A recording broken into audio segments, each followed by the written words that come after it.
Good evening friends, welcome to the trader.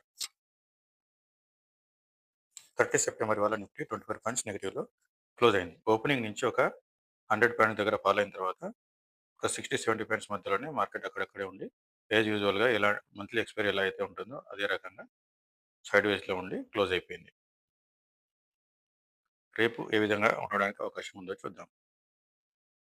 24,680 కనుక break అయితే 24,780, 24,850 వరకు కూడా వెళ్ళడానికి అవకాశం ఉంటుంది. డౌన్ సైడ్ కనుక చూసుకున్నట్టయితే ఈ 24,600 లెవెల్ అనేది 3 డేస్ నుంచి కంటిన్యూగా ఇక్కడే సపోర్ట్ తీసుకుని ఇక్కడి నుంచే బౌన్స్ అవుతుంది. రేపు కనుక ఇది బ్రేక్ అయితే మంచి ఫాల్ ఉండడానికి అవకాశం ఉంటుంది. 24,600 బ్రేక్ అయితే 24,550, 24,470 వరకు కూడా వెళ్ళడానికి అవకాశం కనిపిస్తుంది. కానీ రేపు 24,600 బ్రేక్ కావడం కొంచెం కష్టంగా కనిపిస్తుంది.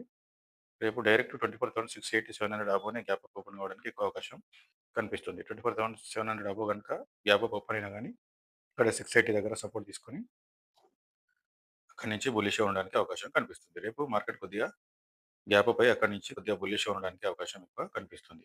మీకు నా వీడియోలో ఇచ్చిన లెవెల్స్ యూస్ఫుల్ అనిపిస్తే వీడియోని లైక్ చేయండి, షేర్ చేయండి, కామెంట్ చేయండి, సబ్స్క్రైబ్ చేయడం మాత్రం మర్చిపోకండి. Thank you.